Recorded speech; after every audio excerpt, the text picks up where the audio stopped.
பிரியமானவர்களே, இயேசு கிறிஸ்துவின் இணையற்ற நாமத்தில் உங்களை வாழ்த்துகிறேன். இந்த மன்னாச்சுடைய இந்த டெய்லி பாட்காஸ்டை கேட்கிற உங்கள் ஒவ்வொருவரையும் கர்த்ததாமே ஆசீர்வதிப்பாராக. எபேசியர் 3வது அதிகாரம் 18-19 வசனங்கள் இப்படியாய் கூறுகிறது. சகல பரிசுத்தவான்களோடும் கூட கிறிஸ்துவனுடைய அன்பின் அகலமும் நீளமும் ஆழமும் உயரமும் என்னதென்று உணர்ந்து அறிவிக்கட்டாத அந்த அன்பை அறிந்து கொள்ள வல்லவர்களாகவும் தேவனுடைய சகல பரிபூரணத்தினாலும் நிறையப்படவும் அவர் தமது மகிமையினுடைய ஐஸ்வர்யத்தின்படியே உங்களுக்கு அனுக்கிரகம் பண்ண வேண்டும் என்று வேண்டிக் கொள்ளுகிறேன் என்பதாக. அன்பின் ஆழம், த டெப்த் ஆஃப் லவ் என்ற தலைப்பின் கீழ் இன்றைய மன்னாவை தியானிக்கப் போகிறோம். கிறிஸ்து இயேசுவின் அன்பானது அறிவு கட்டாதது. அதன் அகலத்தையும் நீளத்தையும் ஆழத்தையும் உயரத்தையும் ஒருவராலும் ஆராய்ந்து அறிய முடியாது. அவர் செய்த தியாகத்தை வைத்தும் செலுத்தின கிரயத்தை வைத்தும் ஓரளவு நம்மால் புரிந்து கொள்ள முடியும்.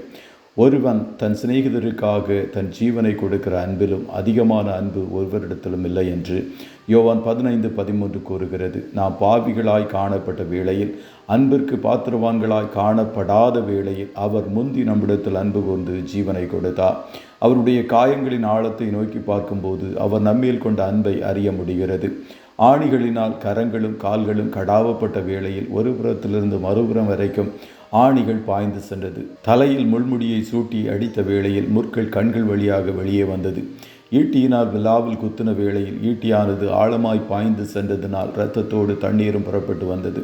எலும்பு துண்டுகளை கட்டி வாரினால் இயேசுவின் முதுகை அடித்த வேளையில் எலும்பு துண்டுகள் சதைநாரின் ஆழத்தில் சென்று சதையின் பல அடுக்குகளை கிழித்து கொண்டு வந்தது. அவருடைய காயத்தின் ஆழத்தை வைத்து அவருடைய தியாகமான அன்பின் ஆழத்தை புரிந்து கொள்ள முடிகிறது. கர்த்தருடைய பிள்ளைகளை, கிறிஸ்துவனுடைய அன்பின் அகலமும் நீளமும் ஆழமும் உயரமும் என்னதென்று உணர்ந்து ஜீவியுங்கள். பேதுருவை பார்த்து, நீ என்னில் அன்பாயிருக்கிறாயா என்று இயேசு கேட்டதைப் போல நம் ஒவ்வொருவரிடமும் ஆண்டவர், நீ என்னிடத்தில் அன்பாயிருக்கிறாயா என்று கேட்கிறார்.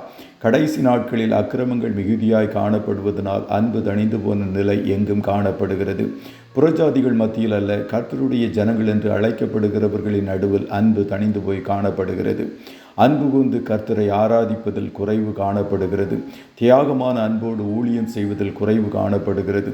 மரியாள் வெள்ளைக்கல் பரணியை உடைத்து விலையேறப்பெற்ற பரிமள தைலத்தை இயேசுவின் சிரசின் மேல் ஊற்றி அன்பு கூர்ந்ததைப் போல கிரயம் செலுத்தி அன்பு கூறுகிற விசுவாசிகள் குறைந்து போனார்கள். ஒரு சிறிய கஷ்டம், பாடுகள் கூட ஆண்டவருடைய அன்பை விட்டு நம்மை பிரிக்கிறது.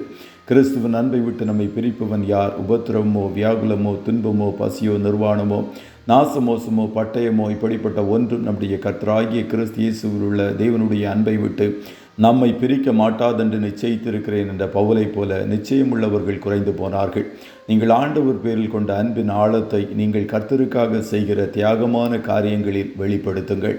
அப்போது உங்களை குறித்து கர்த்தருடைய இருதயம் மகிழும்.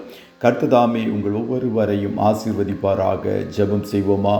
நல்ல தகப்பனை, உம்மை நன்றியோடு துதிக்கிறோம். இந்த மன்னாச்சுடைய இந்த டெய்லி பாட்காஸ்டை கேட்கிற உடைய பிள்ளைகள் ஒவ்வொருவரையும் கர்த்தர் நீர் ஆசீர்வதிப்பீராக.